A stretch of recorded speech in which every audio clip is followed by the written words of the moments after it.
अब देखिए question number 11। तो क्वेश्चन नंबर 11 में देखो यहाँ पर आपको किस तरीके से रखे dx अपॉन dt और साथ में इसमें दो इसमें हमारे जो डिफरेंशियल ऑपरेटर है वो दो उपस्थित है, dx अपॉन dt एवं dy अपॉन dt, दो डिफरेंशियल ऑपरेटर उपस्थित है। तो इसको प्रतीकात्मक विधि से करोगे तो थोड़ा ज्यादा लेंथी हो सकता है यहाँ पर ही। उसके अलावा भी आप इस तरीके से इसको पहले देखो एक बार यहाँ पर कि कहीं और किसी स्टेप को कैंसिल करने पर ये और ज्यादा इजी तो नहीं हो सकता है। तो आप देखोगे यहाँ पर एक तो ये देखो यहाँ पर 2dy अपॉन dt यहाँ पर एक तो, और यहाँ पर कितना है dy अपॉन dt, यानी इसमें सिर्फ दो और होता तो ये इसके इक्वल हो जाता। यहाँ पर कितना है 2y और यहाँ पर कितना है सिंगल y। तो क्यों ना इस समीकरण को मैं 2 से मल्टीप्लाई कर दूं, और ऐसा करने पर देखोगे कि ये भी किस में कन्वर्ट हो जाएगा 2dy अपॉन dt में, ये किस में कन्वर्ट हो जाएगा 2y में, जो कि इसके बिल्कुल समान हो जाएंगे। और जब हम ये ऐसा कर पाएंगे तो इसको मैं इससे सिर्फ क्या करूंगा 2 से मल्टीप्लाई करके इसमें से क्या कर दूंगा सब्ट्रैक्ट कर दूंगा, और करने पर मेरा जो क्वेश्चन है वो ज्यादा इजी हो जाएगा। तो सबसे पहले इसको प्रतीकात्मक विधि में लिखते हैं इसको हम यहाँ पर। तो मैंने इसको लिखा क्वेश्चन नंबर 11 को पुनः, यहाँ से मैंने इसको क्या लिखा d और साथ में क्या आ जाएगा -2x। Question number 11 d -2x, फिर y वाले पद को देखा तो y वाले पद में क्या आ जाएगा 2, यहाँ पर कितना आ जाएगा, यहाँ से 2 कॉमन ले लिया तो ये इस तरीके से आ गया। इधर को देखा कितना आ गया 3e की पावर t। ठीक है, जो x वाले पत्ते उनको एक साथ कर लिया, जो y वाले पत्ते उनको एक साथ कर लिया। इधर जाओ इस वाले में, तो यहाँ पर आप क्या देखोगे x के पदों को एक साथ करूंगा तो कितना आ जाएगा 3t प्लस 2 और साथ में कितना आ जाएगा x। y वाले पद की बात करें तो यहाँ से कितना मिलेगा आपको सिर्फ d प्लस 1 और साथ में क्या आ जाएगा y इक्वल कितना आ जाएगा 4e की पावर 2t। तो यहाँ से आप क्या देखोगे कि ये दोनों पद बिल्कुल समान है, बस इसमें से थोड़ा सा अंतर कितना है कि 2 से मल्टीप्लाई और होता है। तो क्यों ना हम इसको 2 से मल्टीप्लाई कर दें, तो मैंने इसको यहाँ पर भी 2 से मल्टीप्लाई कर दिया, यहाँ पर भी 2 से मल्टीप्लाई कर दिया और यहाँ पर भी इसको किससे मल्टीप्लाई कर दिया 2 से। अब ऐसा करने पर ये जो y वाले पदों बिल्कुल क्या हो गए समान हो गए, तो यहाँ पर भी माइनस, यहाँ पर भी माइनस और यहाँ पर भी माइनस, सब्ट्रैक्ट किया तो ये तो हो गए कैंसिल। तो हमारे पास यहाँ से कितना आ गया देखो, ऊपर से कितना है d-2 और नीचे से क्या आ जाएगा -के 6d और प्लस के 4 और बाहर क्या आ जाएगा x, इस तरीके से। ठीक है, यहाँ से देखा हमने तो यहाँ से आपको क्या मिलेगा बराबर में 3e की पावर t माइनस का 8e की पावर 2t, इस तरीके से क्या आ जाएगा d-2 माइनस का 6d और प्लस का 4 x साथ में बराबर में 3e की पावर t माइनस का 8e की पावर 2t, इस तरीके से। ठीक है, अब इसको और सोल्व करें तो यहाँ से हमारे पास क्या आ जाएगा देखो d, ठीक है, यहाँ से दो और यहाँ से क्या मिलेगा आपको -2, यहाँ से आ जाएगा -6d। चाहे आप एक लाइन में इसको सोल्व करके लिख लो, यहाँ से हमारे पास -6d है, यहाँ से d तो कितना आ जाएगा -5d, यहाँ से देखा -4, यहाँ से देखा -2, तो दोनों मिलकर कितने हो गए -6 और साथ में क्या आ जाएगा x इक्वल टू 3e की पावर t माइनस का 8e की पावर 2t। और देखिए यहाँ से हमने इसमें से नेगेटिव कॉमन ले लिया तो हमारे पास आ गया 5d प्लस 6। ठीक है, 5d प्लस 6 साथ में x, इधर को क्या लिख दिया 8e की पावर 2t माइनस 3e की पावर t। इसको ले लेता हूं मैं इक्वेशन नंबर 1। ठीक है, यानी हमारे पास जो अभी समीकरण 1 मिल गई, ये पूर्णतः एक तो इसमें डिपेंडेंट वेरिएबल और एक इसमें क्या है इंडिपेंडेंट वेरिएबल। तो समीकरण एक रैखिक समीकरण है, रैखिक अवकल समीकरण। ठीक है, रैखिक अवकल समीकरण है यहाँ पर, क्योंकि इसकी घात भी एक है कोटि भी एक है, तो इसको इजी वे में सोल्व किया जा सकता है यहाँ पर। तो हमने क्या किया, सबसे पहले इसकी 2 पार्टों में इसको सोल्व करें, एक तो CF प्राप्त करेंगे, इसका PI प्राप्त करेंगे, क्योंकि इधर को इसका जो पार्ट है वो 0 नहीं है यहाँ पर। ठीक है, तो यहाँ से इसको सोल्व करने के लिए हमने सबसे पहले इसकी क्या लिखी सहायक समीकरण। तो इसकी सहायक समीकरण क्या आ जाएगी, यहाँ से CF, सहायक समीकरण मतलब कॉम्प्लीमेंट्री फंक्शन, पूरक फलन, वो सॉरी सहायक समीकरण लिखेंगे सबसे पहले इसकी हम यहाँ पर।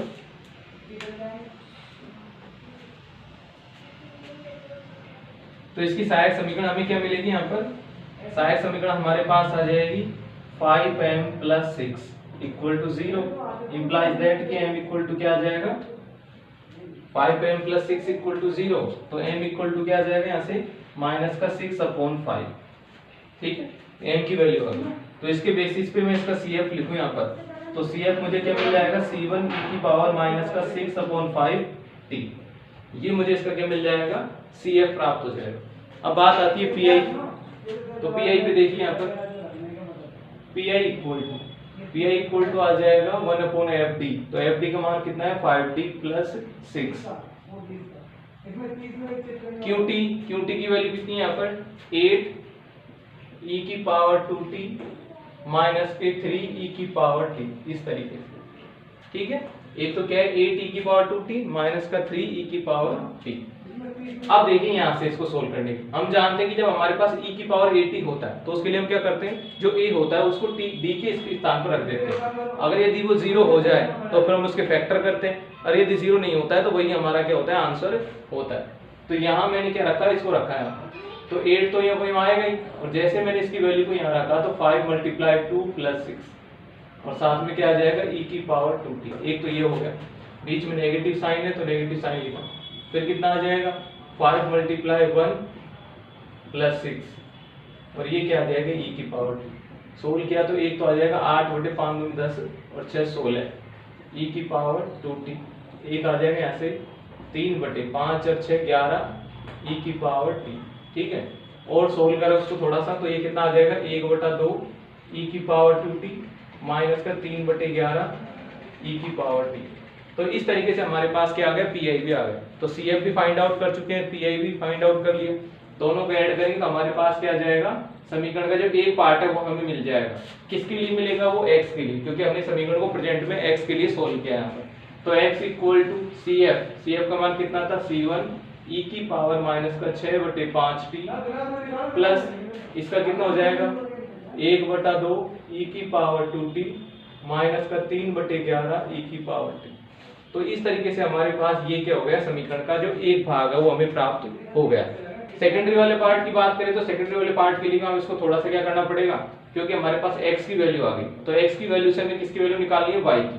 तो एक बार तो आपको किसकी वैल्यू निकालनी पड़ेगी, dy/dt की यहाँ। ठीक है, उसके बाद फिर इसको सोल्व करेंगे किसके लिए, y के लिए इसको सोल्व करेंगे यहाँ पर।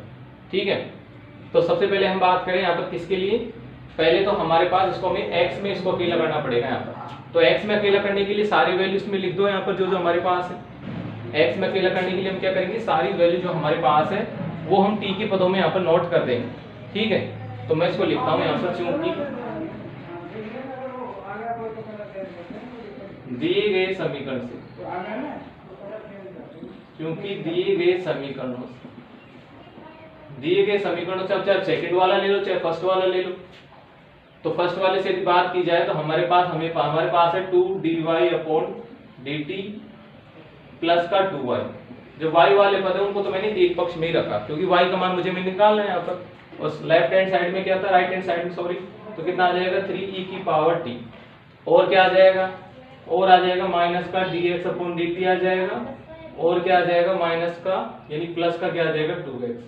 ये चीजें और आ जाएंगी वापस दिए गए समीकरण से, 2dy/dt प्लस का 2y।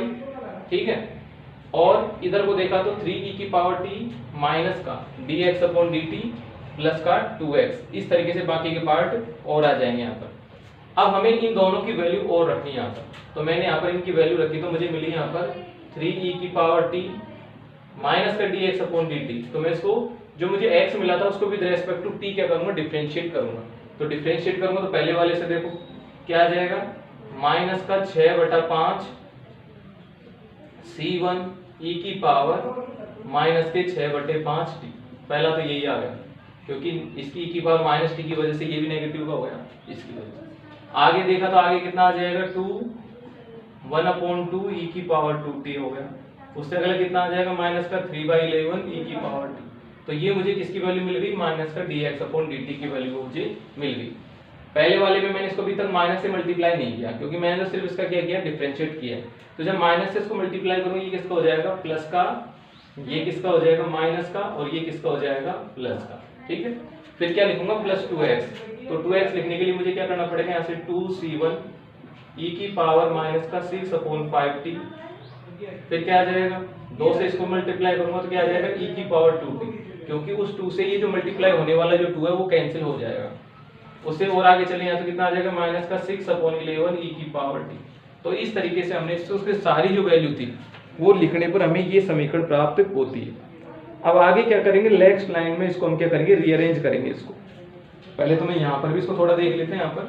यहाँ से हमने इसको देखा तो हमारे पास 2 कॉमन लेने के बाद ये आ गया t+1 और साथ में आ गया y इक्वल टू। अब देखिए सबसे पहले बात करते हैं e की पावर t वाले पदों की। यहाँ पर ठीक है, तो e की पावर t हमारे पास सिर्फ यहाँ पर है, ठीक है, 3e की पावर t, तो e की पावर t को एक साथ ले लेंगे, 3 की पावर 2t वाले पदों को एक साथ ले लेंगे, 3 की पावर -6/5 जो t वाले पद है उनको एक साथ ले लेंगे। तो यहाँ से देखा e की पावर t कॉमन लेने पर यहाँ से 3/11 आ गए और लास्ट वाले से कितना आ गए -6/11 और सभी के साथ हमने क्या ले लिया, e की पावर t वाले पद सभी के साथ उनमें से कॉमन ले लिया। दूसरा देखो 2t वाले पदों में, तो 2t वाले पद देखो यहाँ से हमारे पास एक तो यहाँ है, कितना है -1, कैंसिल होने पर -1 आया यहाँ पर, तो और आगे गए यहाँ पर एक हमारे पास यहाँ से आ गया जिसका +1 और e की पावर 2t, तो e की पावर 2t के जो दोनों पद है वो कैंसिल होकर हमारे पास क्या आ गया 0, यानी कोई पद नहीं बचा। ठीक है, उससे और आगे चले तो अब की बार हमारे पास कांस्टेंट वाले जो ये वाले पद है इनसे देखो, तो एक तो आ गया देखो हमारे पास 6/5 c1 है, साथ में c1 को बाहर ले लेंगे, एक यहाँ से आ गया +2, ठीक है, और क्या आ गया c1 e की पावर -5/6t। इस तरीके से अरेंज हो गए सारे, इनको एक बार और लिख लेते हैं। तो यहाँ से हमने देखा तो हमारे पास यहाँ से कितना बचा -3/11, एलसीएम लिया हमने यहाँ पर, तो कितना हो गया, ये हमारे पास आ गया 11×3 = 33 -3 -6/11 इस तरीके से। ठीक है, यहाँ से एलसीएम ले लिया यहाँ पर 11×33, फिर ये प्लस का 3 है और माइनस के 6 है और e की पावर t, और यहाँ से ये तो एलिमिनेट हो ही गया था। यहाँ से देखा इसका भी हमने एलसीएम ले लिया यहाँ पर, तो एलसीएम लेने के बाद ये कितना रहा यहाँ पर, ये आ गया हमारे पास 5 दूनी 10, 10 और 6 16, तो 16/5 c1 e की पावर -5/6 t इस तरीके से। तो हमारे पास जो y वाले जो पद हैं वो भी एक साथ हो गए यहाँ पर, यानी ये भी जो पहले वाली इक्वेशन थी ठीक उसी प्रकार से अरेंज हो गई यहाँ पर।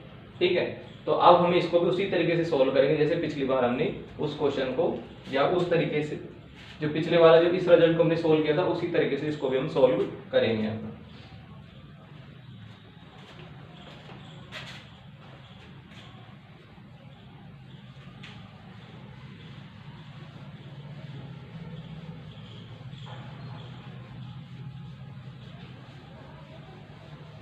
तो अब देखिए यहाँ से यदि मैं सिर्फ 2 को भी हटा दूं यहाँ पर तो और इजी हो जाएगा यहाँ पर।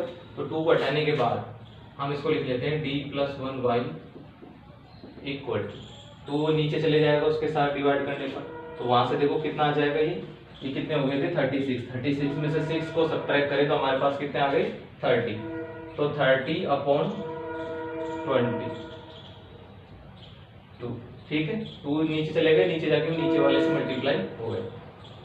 उसके साथ हमारे पास बचा e की पावर t, नेक्स्ट वाले में देखा जाए वहां से तो वो कितना आ जाएगा यहाँ से 8/5 c1 e की पावर -5/6t।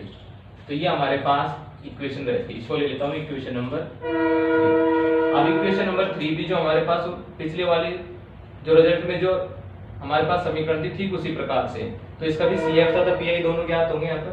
तो CF की यदि बात करें हम यहाँ पर, तो CF के लिए हमें इसके सबसे पहले लिखनी पड़ेगी इसकी सहायक समीकरण। तो इसकी सहायक समीकरण क्या आ जाएगी यहाँ पर, इसकी सहायक समीकरण आ जाएगी m+1 = 0 implies that m = -1, इस तरीके से। ठीक है, यानी m की वैल्यू कितनी आ गई -1। अब हमें इसका क्या निकालना है, CF निकालना है, तो CF इक्वल टू क्या आ जाएगा, CF बराबर आ जाएगा c2 e की पावर -3। अब C2 इसलिए ले रहे हैं क्योंकि ऑलरेडी हम हमारे एक ही प्रश्न के लिए ऐसा सब कुछ कर रहे हैं, तो एक कांस्टेंट हम पहले इंट्रोड्यूस कर चुके हैं, तो हमने इसको किस नाम से ले लिया, C2 नाम से इसको हमने ले लिया। ठीक है, तो ये हमारा क्या हो गया C2, इसको ले लेता हूं मैं 4 नंबर। अब इसका हमें CF भी प्राप्त हो गया, अब इसका क्या निकालना है PI। तो PI ज्ञात करने के लिए क्या करना होगा, वो बनाने वाला तरीका हमारा, तो PI के लिए हम इसको लिखेंगे PI के 1/d+1 हो गया d+1, क्योंकि यही तो हमारे पास FT उसके बाद इधर देखा तो यहाँ कितना आ जाएगा, ये सारा पद यहाँ पर आ जाएगा। तो 30/22, चाहे इसको आप कैसे लिख सकते हो, 15/11, 15/11 ई की पावर टी, फिर आ जाएगा 8/5 C1 ई की पावर माइनस का 5/6 टी, इस तरीके से। ठीक है, अब सोल्व करो इसको। सोल्व करने का तरीका वही होगा, पहले इसके ऊपर डिस्ट्रीब्यूट कर देंगे इसको, फिर इसके ऊपर कर देंगे, कोई दिक्कत नहीं आएगी ऐसा करने। तो सबसे पहले 15/11 कांस्टेंट वैल्यू को बाहर ले लिया, डी के स्थान पर 1 रखा, तो ये भी कितना बन गया, 1 + 1 = 2।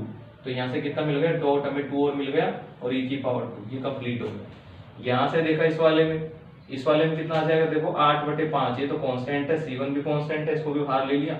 यहाँ से जब हम इसमें कितना रखेंगे, टी का गुणा क्या है, माइनस के 5/6, तो यहाँ से हमारे पास आ जाएगा कि 1/- का 5/6 + 1, और साथ में कितना आ जाएगा, ई की पावर माइनस का 5/6 टी। और सोल्व किया तो यहाँ से कितना आ जाएगा, ये तो 15/22 ई की पावर टी।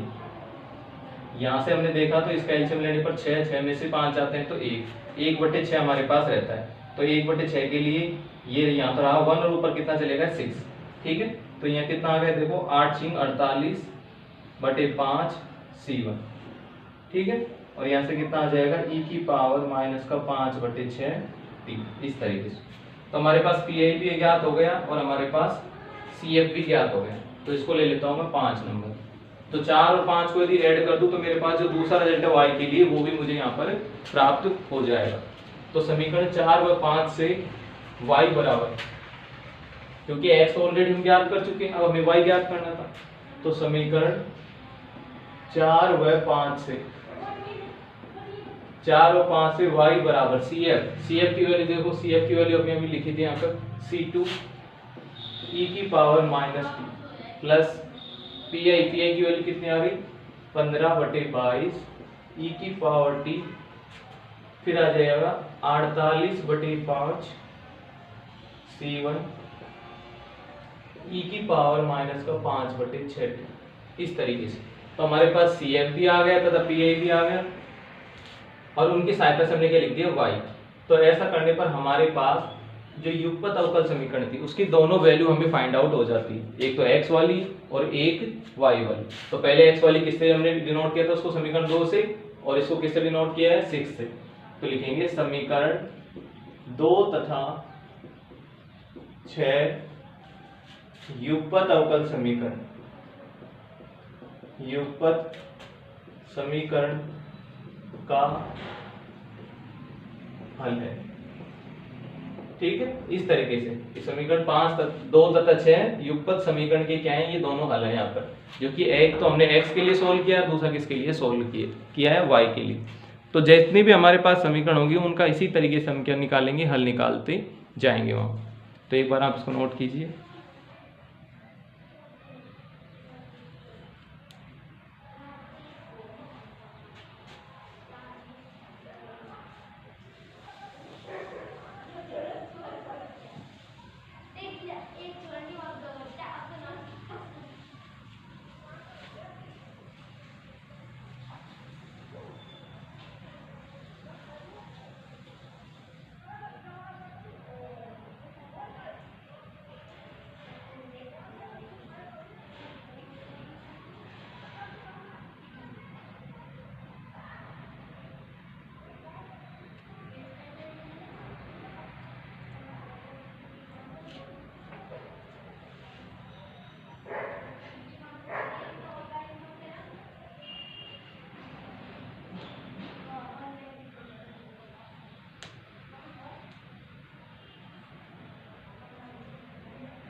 आप देखिए क्वेश्चन नंबर 12। क्वेश्चन नंबर 12 में भी आपको यही देखना है कि सबसे पहले हम इसको किस तरीके से अरेंज करें ताकि हमारा जो प्रोसेस है वो ज्यादा लेंदी ना हो, इजी गोइंग में हमें आंसर मिल जाए वहां पर। तो यहाँ पर आपको ये देखना है कि इसमें दो तो क्या है, एक तो क्या है इंडिपेंडेंट वेरिएबल, और दो क्या है इसमें डिपेंडेंट वेरिएबल। डिपेंडेंट वेरिएबल यहाँ पर y तथा z के द्वारा इंडिकेट है, और जो इंडिपेंडेंट वेरिएबल वो यहाँ पर x के द्वारा इंडिकेट है यहाँ पर। पिछले जो क्वेश्चन थे उनमें जो इंडिपेंडेंट वेरिएबल था वो टी के द्वारा डिनोट किया गया था, और यहाँ किसके द्वारा किया गया, उसको एक्स के द्वारा। तो हमें बिल्कुल भी भ्रम में नहीं जाना है यहाँ पर। हमें पता है कि नीचे जो होता है वो इंडिपेंडेंट वेरिएबल के द्वारा शो हो रहा है यहाँ पर, और जो ऊपर जो होते हैं डिफरेंशियल ऑपरेटर में वो क्या होते हैं, डिपेंडेंट वेरिएबल। ठीक है, तो क्वेश्चन नंबर 12 की बात करें यहाँ पर, तो क्वेश्चन नंबर 12 को सबसे पहले हम प्रतीकात्मक विधि में इसको रिप्रेजेंट करते हैं, प्रतीकात्मक विधि की सहायता से, फिर उसको सोल्व करेंगे यहाँ पर, ताकि हमें पता रहे कि कौन सी चीज में आपको हटानी है, कौन सी चीज में आपको लेकर चलनी है यहाँ पर।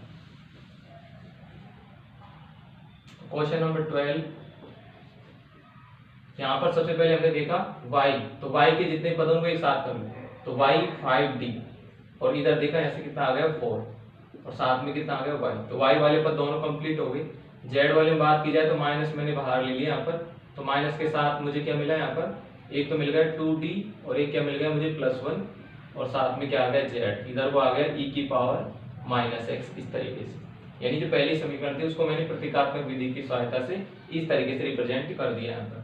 ठीक है, पहले था 5dy/dx, हमने इसको डिफरेंशियल ऑपरेटर को d के द्वारा डिनोट किया। ठीक है, जहां पर d का मतलब क्या होगा, df/dx होगा अब की बार।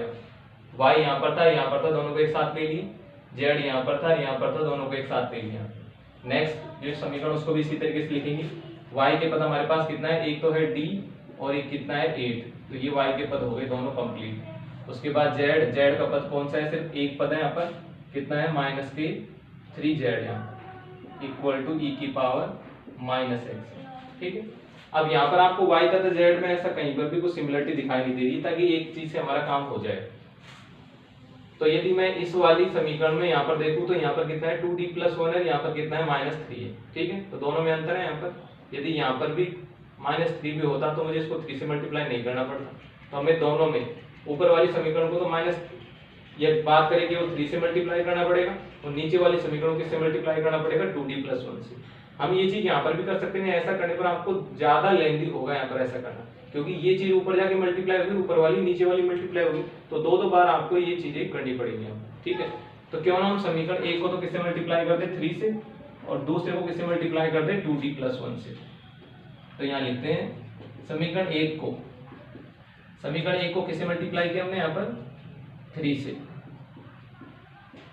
तथा 2 को 2d + 1 से गुणा करना। तो करो इसको, पहली वाली को 3 से गुणा करेंगे, साथ के साथ इसको भी मल्टीप्लाई करते चलो अंदर, ताकि आपको पता रहे। तो 5 × 15d, और कितना आ जाएगा 4 × 12, साथ में क्या आ जाएगा y। यहाँ हमारा कोई काम का नहीं रहेगा, तो हमने इसको बाहर ही लिया 2d + 1। आगे इधर गए, यहाँ कितना आ गया 3e की पावर -x। यहाँ देखा, यहाँ किससे मल्टीप्लाई करना है उसको 2d + 1 से, तो यहाँ मैंने लिखा 2d + 1, और कितना आ जाएगा d + 8, यहाँ आ जाएगा -3 2d + 1, साथ में z भी है यहाँ, तो z भी आएगा, और यहाँ कितना आ जाएगा 2d + 1 e की पावर -x, इस तरीके से। ठीक है, हमारा काम क्या होगा, दोनों को सब्ट्रैक्ट करना। तो सब्ट्रैक्ट, यहाँ पर भी सब्ट्रैक्ट की वजह से किसका हो गया पॉजिटिव का, यहाँ किसका हो गया सब्ट्रैक्शन, दोनों कैंसिल। यहाँ से देखा तो यहाँ से हमारे पास कितना आ जाएगा 15d + 12, अगले वाले से -d के साथ मल्टीप्लाई भी कर लिया, ताकि बाद में अरेंज करने में दिक्कत नहीं आएगी। मल्टीप्लाई कर लो 2d², यहाँ से इसको मल्टीप्लाई किया कितना आ गया 2d²। अब d वाले पद यहाँ से देखो कितना आएगा, यहाँ से 8 दूनी 16d, और यहाँ से कितना आ जाएगा d, तो कितने हो गए 16 × 1 17, तो 17d हमारे पास आ गए, और 8 × 1 8, तो पॉजिटिव वैल्यू कितनी आ जाएगी 8 और आ जाएगी। ठीक है, दोनों हो गए। यहाँ पर जो नेगेटिव का साइन था दोनों के बीच में वो भी लगा लिया, और जो मल्टीप्लिकेशन का काम था वो भी कर लिया। कौन सा वेरिएबल है यहाँ पर, y था यहाँ पर, तो यहाँ पर क्या अप्लाई हो जाएगा y। z यहाँ से कैंसिल हो चुका था। अब देखिए यहाँ पर, यहाँ से आ जाएगा 3e की पावर -x, यहाँ से देखो माइनस तो आएगा ही। अब देखिए 2 तो है ही, और d किसके ऊपर वर्क करेगा, इसके ऊपर, तो किसका हो जाएगा -e की पावर -x। उसके बाद ये यहाँ से मल्टीप्लाई होगा, तो कितना आ जाएगा +e की पावर -x, इस तरीके से। सोल्व कर लो इसको, यहाँ से भी सोल्व कर लो, उधर से भी सोल्व करो, तो ये तो आ जाएगा -2d²। d वाले पदों को देखो, -17 + 15, तो माइनस के कितना आ गया 2d आ गया। यहाँ से आ गया 8 - का, यहाँ से +12, तो कितना आ गया +4। और साथ में कितना आ गया y। ठीक है, केवल अरेंज कर रहे हो कुछ नहीं। यहाँ से देखा तो ये किसका है, प्लस का 3e−x है। यहाँ से देखा तो ये भी किसका है, प्लस का ही होगा, क्योंकि बाहर क्या लगा हुआ है, नेगेटिव का। लेकिन ये किसका हो जाएगा, माइनस का। तो यहाँ से हमने देखा तो हमारे पास आ गया 3 और 2 कितने हो गए, 5e−x। लेकिन लास्ट वाला किसका था, माइनस का। तो इसकी वजह से कितना आ जाएगा, 4e−x। तो फाइनली हमारे पास क्या आ गया, राइट हैंड साइड में 4e−x अरेंज करने के बाद। दोबारा देखो 3 यहाँ पर है, ये नेगेटिव से मल्टीप्लाई होकर किसका हो जाएगा, प्लस का, और ये किसका हो जाएगा, नेगेटिव का। तो 4 में से 1 गया तो कितना आ गया, 3। यहाँ से कितना, सॉरी यहाँ से कितना था, ये 2, और यहाँ से कितना था, 3 और 2 5, 5 में से 1 गया तो कितना आ गया, 4। ठीक है, यहाँ पर नेगेटिव, तो नेगेटिव से क्यों ना पूरे समीकरण को मल्टीप्लाई कर दिया जाए, ताकि हमारे पास जो ये अरेंजमेंट है ये ठीक हो जाएगा। कितना आ जाएगा, 2d²। और एक काम और कर सकते हैं, 2 को और कॉमन ले सकते हैं ताकि वो यहाँ से और हट जाएगा। तो हमने एक काम और किया, तो कितना लिखा उसको, d² ओनली। पूरी समीकरण से कितना ले लिया, माइनस का 2d कॉमन ले लिया। तो d² प्लस का d माइनस का 2, और बाहर क्या आ जाएगा, y इक्वल टू, उधर जाके देखेंगे तो यहाँ कितना आ जाएगा, माइनस के 2e−x। क्योंकि जो माइनस हमने यहाँ आया था उसको किससे डिवाइड कर दिया, इस 4 से। तो 4 से डिवाइड करने पर 2 बार हो गया, और कितना है, नेगेटिव का 2। तो ये आ गई हमारे पास समीकरण नंबर 3। अब जो समीकरण 3 है वो पिछले क्वेश्चनों की तरह बिल्कुल यहाँ पर इसको सोल्व करना बड़ा इजी है, कोई प्रॉब्लम नहीं आएगी सोल्व करने में इसको।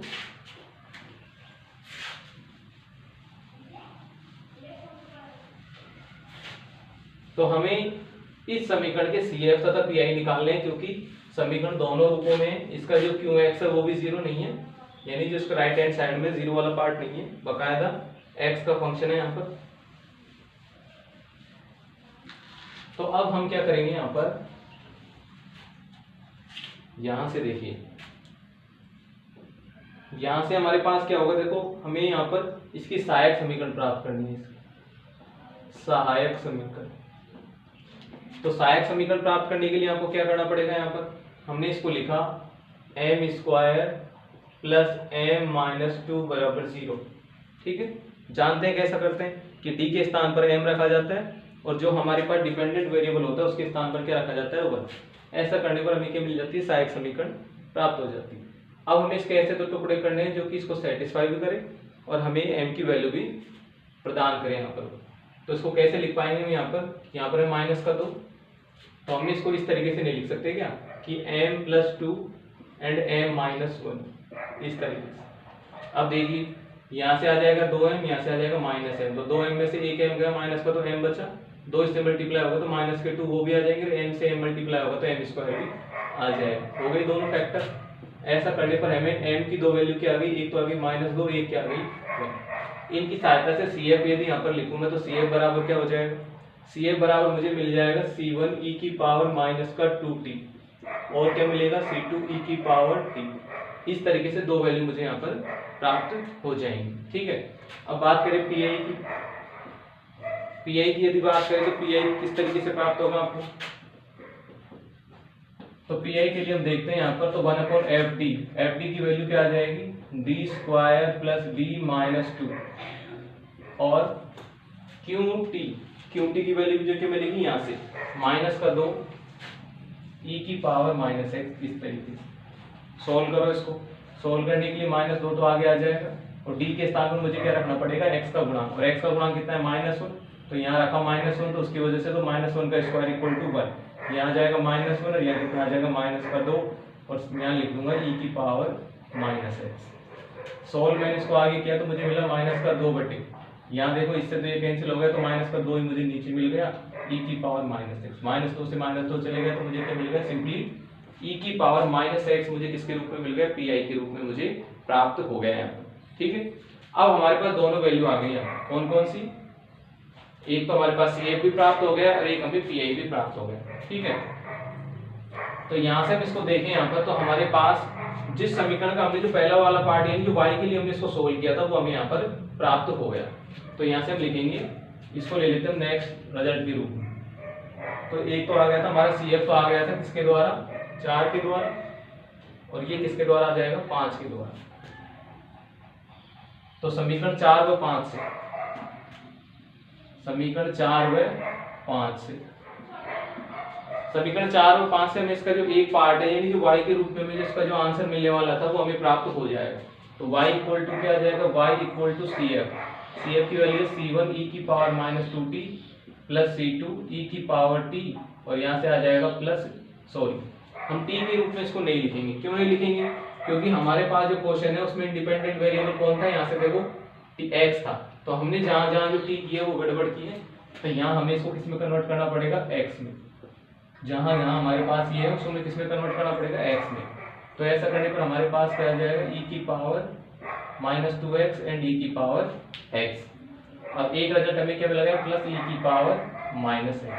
तो इस तरीके से हमारे पास जो एक रिजल्ट है इसका यानी y के रूप में जो एक आंसर वो हमें प्राप्त हो गया। मैंने इस आंसर को क्या नाम दिया, इसको 6 नंबर, समीकरण नंबर 6 नाम दिया। अब हमें समीकरण 6 की सहायता से x की वैल्यू और प्राप्त करनी है यहाँ पर। तो हमारे पास z की वैल्यू, क्योंकि एक तो डिपेंडेंट वेरिएबल y था, एक कौन सा था, z। तो इससे प्राप्त हो जाएगा इजी वे में, हमें कोई कुछ भी नहीं करना पड़ेगा। एक सिर्फ d + 8 निकालना है यहाँ पर, ठीक है। तो मैं यहाँ से क्या निकाल सकता हूँ, 3z की वैल्यू निकाल सकता हूँ। तो यहाँ से लिखते हैं, चूंकि दिए गए समीकरणों से, चूंकि दिए गए समीकरण से, दिए गए समीकरण कौन सा था, समीकरण 2। तो समीकरण 2 की सहायता से हमने इसको क्या लिखा, 3z बराबर होगा किसकी सहायता से, दिए गए समीकरण की सहायता से। तो 3z बराबर क्या प्राप्त हो जाएगा यहाँ से, d + 8y और क्या आ जाएगा माइनस का e की पावर -x, इस तरीके से। यानी हमें इन दोनों पदों की वैल्यू लिखनी है यहाँ पर। तो लिखो यहाँ से 3z बराबर d के ऊपर कौन ऑपरेट होगा, y। यानी मुझे क्या निकालना है, dy/dx मुझे निकालना है यहाँ पर। तो मैं इसको डिफरेंशिएट कर देता हूँ, तो मुझे यहाँ से क्या मिल जाएगा, dy/dx मिल जाएगा यहाँ पर। तो मैंने इसको डिफरेंशिएट किया तो मुझे क्या मिलेगा, -2c1 e की पावर -2x। ये देखो यहाँ से इसको डिफरेंशिएट करने के बाद यहाँ से मुझे क्या मिलेगा, सिंपली c2 e की पावर x मिलेगा। और यहाँ से मुझे क्या मिलेगा, e की पावर -x और उसकी वजह से क्या आ जाएगा, माइनस और आ जाएगा। फिर मुझे क्या लिखना है, प्लस का 8y लिखना है। तो प्लस का 8y मुझे यहीं से मिलेगा, 8c1 e की पावर -2x यहीं से मिलेगा। जो भी 8y यहाँ पर 8y है ना यहाँ पर, तो 8y मुझे यहीं से मिलेगा। फिर क्या आ जाएगा, 8c2 e की पावर x और फिर क्या मिलेगा, प्लस का 8e की पावर -x और बाहर क्या लगा हुआ है, e की पावर -x। तो वो मुझे यहाँ से प्राप्त हो गए। अब बारी बारी से हम प्रत्येक पद को यहाँ पर लिखेंगे। सबसे पहले पॉजिटिव पावर ऑफ e की पावर, तो सबसे पहले पॉजिटिव e की पावर x है वो, तो एक तो यहाँ पर है और एक यहाँ पर है, दोनों में c2 है, तो दोनों मिलकर कितने हो गए, 9c2 e की पावर x पॉजिटिव। फिर नेगेटिव वाली पे आ जाओ, तो यहाँ से देखो 8 में से एक है, कितना बचा, 7। तो 7 तो मुझे यहाँ से मिल गई, लेकिन 2 है देखो नेगेटिव, एक यहाँ पर भी है, तो दोनों में सब्ट्रैक्ट हो जाएंगे, कितना आ जाएंगे, 6। तो कितना आ जाएगा, 6 e की पावर -x, ये भी हो गया। अब आ जाओ -2x पर, तो यहाँ से देखो -2x वाले पर, एक यहाँ पर है, एक यहाँ पर है -2x वाले पर। तो यहाँ से कितने, 8c1 और यहाँ से कितना है, -2। तो दोनों मिलकर कितने आ जाएंगे, प्लस के 6c1 e की पावर -2x। तो इस तरीके से मुझे किसकी वैल्यू मिल गई, 3z की। अब मुझे तो z की वैल्यू निकालनी है, तो z इक्वल टू क्या हो जाएगा, सिंपली मुझे z को अकेला करना है। तो z इक्वल टू क्या आ जाएगा, 3 से डिवाइड कर दो, कितना आया 3 से डिवाइड करने पर, ये आ गया 3। तो 3c2 e की पावर x, फिर आ जाएगा 2 e की पावर -x और फिर कितना आ जाएगा 2c1, यहाँ से मुझे क्या मिलेगा, e की पावर -2x। तो इस तरीके से हमारे पास ये क्या हो गई, समीकरण नंबर 7 होगी। तो समीकरण 6 तथा जो 7 है वो हमारे युगपत अवकल समीकरण, समीकरण 6, एक तो समीकरण 6 और एक समीकरण 7, ये दोनों हमारे युगपत अवकल समीकरण के क्या देंगे, हमें हल देंगे। तो समीकरण 6 तथा 7 अवकल समीकरण या युगपत अवकल समीकरण, युगपत अवकल समीकरण, युगपत अवकल समीकरण के हल है, ठीक है। तो इस तरीके से हमारे पास जो समस्या होगी उसको हम सोल्व करेंगे। यहाँ पर एक बार आप इसको नोट कीजिए। अब वैसे ही आपका जो 13 वाला क्वेश्चन है वो भी आपका इसी तरीके से होगा, तो आप उसको पहले एक बार रीअरेंज कीजिए, फिर उसमें देखिए कि कौन से पद को आप एलिमिनेट करना चाहिए ताकि हमारा जो क्वेश्चन है वो ज़्यादा ईजी हो जाए। तो हमारे पास जितने भी ऐसे प्रॉब्लम्स होंगी जिनमें चाहे 2 डिफरेंशियल ऑपरेटर हो, चाहे एक हो, तो हम उनको इस तरीके से पहले व्यवस्थित करेंगे, उसके बाद उनको सॉल्व करेंगे यहाँ पर। ठीक है, तो आई होप आपको ये जो मेथड बताया वो आपको समझ में आया होगा, और इससे जो रिलेटेड जो प्रॉब्लम्स हमने किए हैं वो भी आपको अच्छे से क्लियर हुई होंगी। ठीक है, तो मिलते हैं नेक्स्ट वीडियो में नेक्स्ट क्वेश्चंस के साथ एवं नेक्स्ट टॉपिक के साथ। ठीक है।